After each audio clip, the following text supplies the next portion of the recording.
So I went to London thinking that it was just a trip, see Coldplay, hug a few friends, see my dad, shop a little. But that weekend actually hit me a little bit different. Somewhere between the crowd, the music, and the Venezuelan orchestra, I realized how much I miss real energy. Not the content strategy energy or the caffeine kind of energy, but more about the human energy. So let me bring you inside on my little story. Hey, I'm Veronica Di Polo, and I help service business owners turn their words into leads and stay visible to the people they want to attract. Each week, I talk about how to promote your business with the words humans use, not machines, so you get found and chosen faster. Welcome to the Branding Momentum Podcast.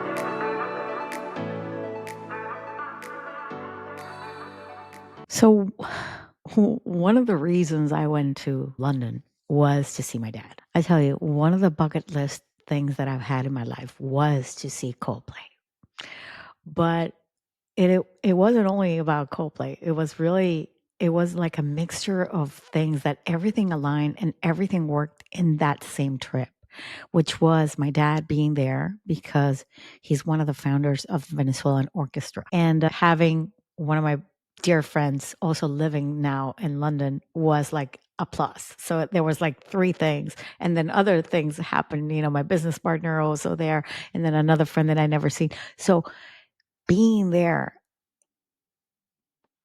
in the O2 stadium with more than 70,000 people, knowing that the Venezuelan orchestra had just played. And, it gives me goosebumps just to think about it because everything that we went through, well, actually, not we, they went through to do this. This concert was only imagined like the Coldplay with the Venezuelan orchestra. I want you to understand. Chris Martin called Gustavo Zamel like a month and a half before everything happened. And then the moment that they said, okay, let's go to the concert, let's do this. I want you to play for us. Great. What are we going to do this? I'm like, I don't know. I'm like, yeah, but I mean, this is an orchestra. So we got to get planes and tickets and hotel and a bunch of stuff. I'm like, okay, we'll sort it. When they managed all this, they didn't know actually had very clear how it was going to play. And they ended up, going out and saying that they're going to do the performance. And I think like in half an hour, 1 hour, everything was sold out. I remember being in Spain, freaking out that I could not get to Coldplay concert. But I thought, you know what? I'm just going to go. I'm going to see my dad and that's it. But just to know and had been there and experienced that beautiful moment with everybody was in just the black, Coldplay in the middle, you felt so you and them. I can't explain it if you've never seen it or if you've actually never experienced it. But to me was more the pride about my dad and the orchestra and all the kids that they were there. And well, they're not kids. These is the professional one, the professional orchestra. But being there, performing with them. They had to perform like 3 times, by the way. They started the concert and then in the middle when the Living La Vida, they had to come out and they played the violin. And then towards the end, they had to stay as well. So, I mean, those kids actually worked out a lot during that concert. Not everybody, not all of them. It was only, I think, like 60 of them were playing. But it was a wow pinch me moment that you will never live in your life. And so many things happen in that trip that everyone was, locked in on the same rhythm. No one was showing off. It was just like creating something that it was all about togetherness. And they all felt that no matter what, they were going to suck it up and they were going to do it. And none of it had to do anything about business.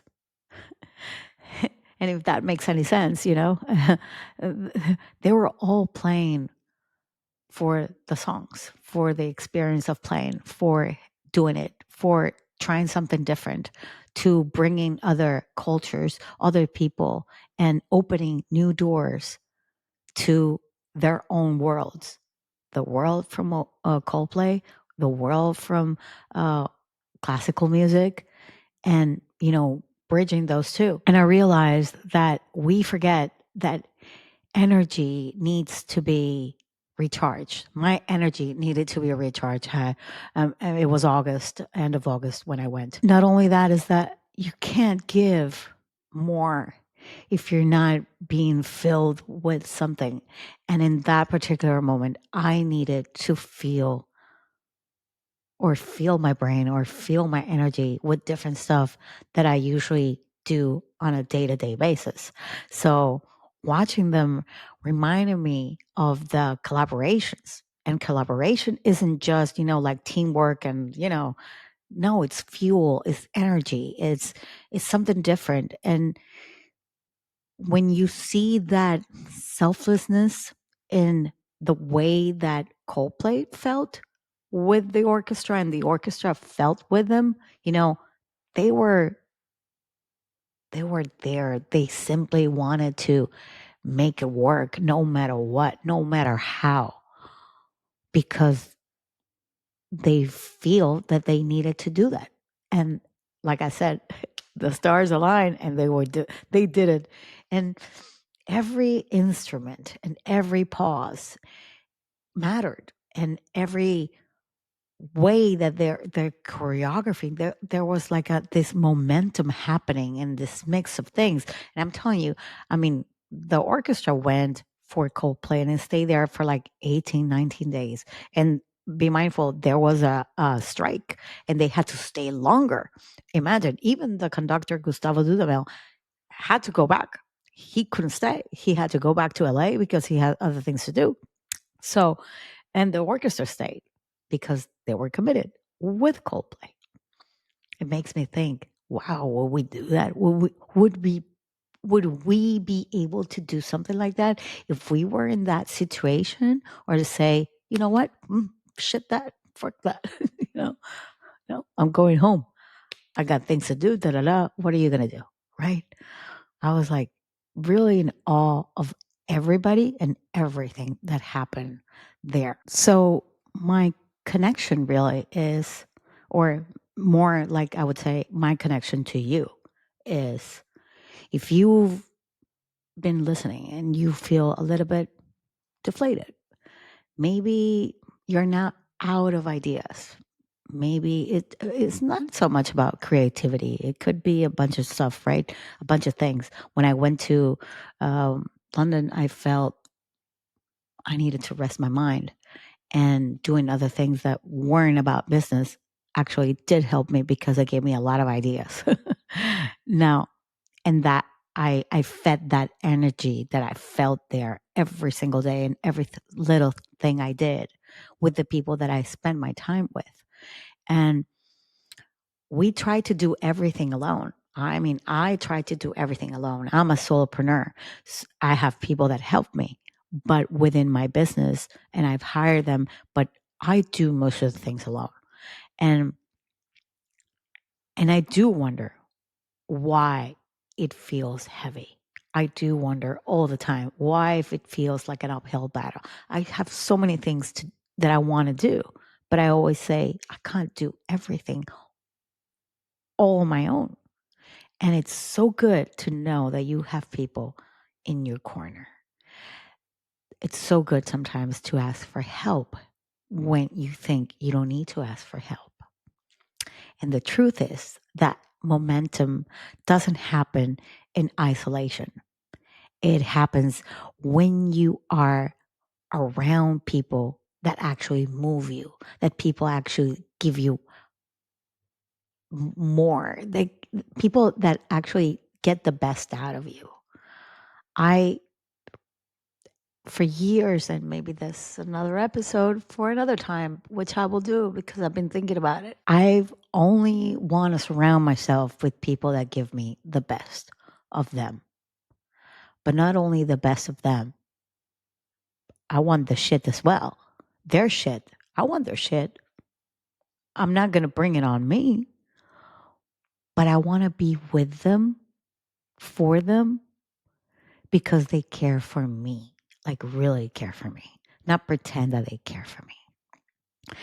And all I'm saying is that you don't have to fly to London to actually get into this internal realization. Just be in the process that makes you feel alive again. Go to the things and do the things that actually make you feel alive again. I hear so many business owners saying all the time, I don't have time for this. I can't do that. Oh, you can do this. You can do that. You can do this. And they, there's always like a limiting belief that you think that you can't do this. Like I had a friend the other day, oh, no, you can't do this here in Italy because I'm like, really? Really? Isn't there another way around? Isn't there another, I don't know, shortcut? Like, are you sure? Have you looked at everything? I mean, I don't take no for an answer sometimes. Sometimes I do. But the no's actually take me longer to digest because I don't think no is unless you don't love me, of course. That's a different story. That's a story for another day. But yeah, of course, you can't push anybody to love you. But what I'm saying is that to feel again, to enjoy what you're doing, to enjoy your work, to enjoy your business, to to enjoy the people that work with you, who you work with, who you work for. London reminded me that energy is actually contagious. These people, especially the people coming from Venezuela, these musicians, they're not in the best political or economical situation. And they were there smiling as if nothing was wrong. Like they were enjoying every moment of, and that is contagious. And we have to be surrounded by people like that and and not be in stagnation. Yeah, in stagnation. You can't fake the presence, the in moment. Is like, when you hear a story and somebody tells you, oh, you had to be there. Yeah, it's true. I had to be there. Or that little inside joke or that FOMO. Well, yeah. And that is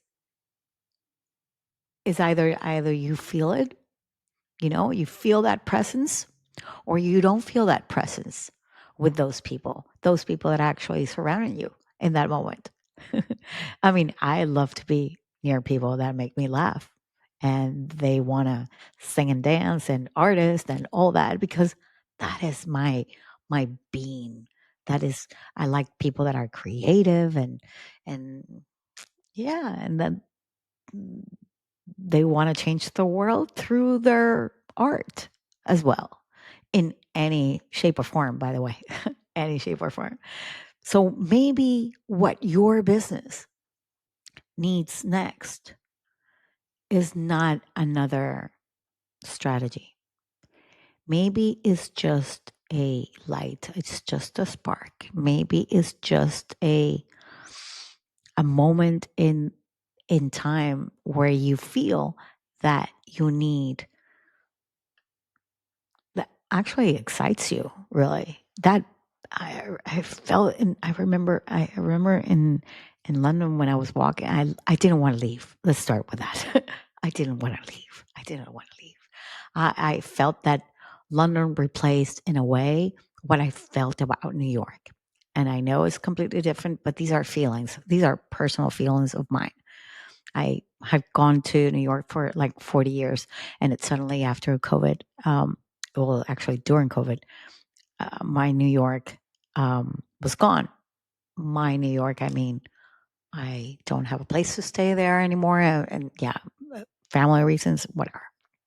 But so to me, London became like, oh my God, there's hope. Okay, there's another place in the world where I can go and be me and renew myself because I always felt that in New York. I always got the best ideas and I always sang to myself, if you can make it there, you can make it anywhere. Yes, exactly. So I felt that same whole thing about London in my own little brain and stomach really. As I'm saying it, I'm having little butterflies when I think about it. And it was beautiful. And it was actually beautiful.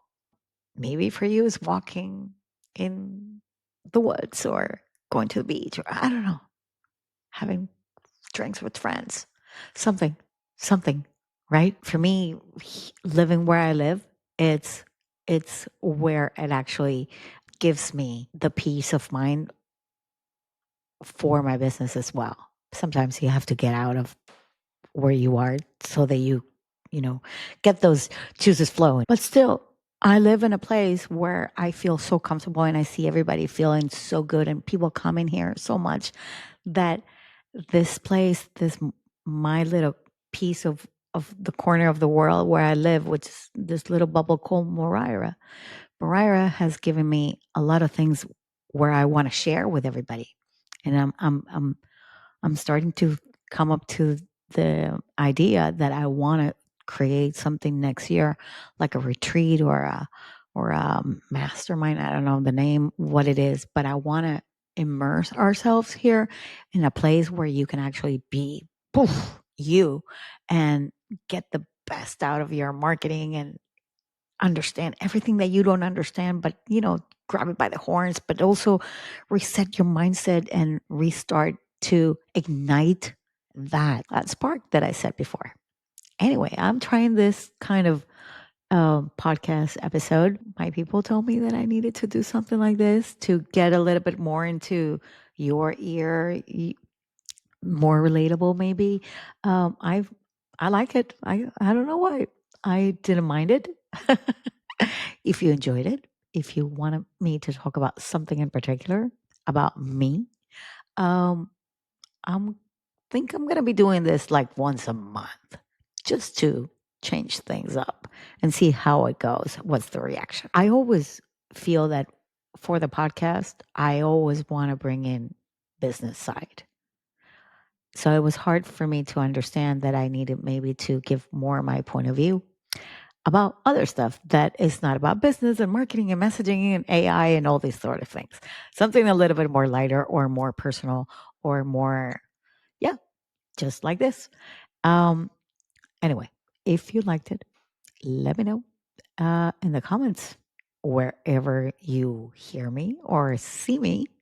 And hopefully, we can do a little bit more of this in 2026. I'm going to see you same time, same place next week. Bye bye.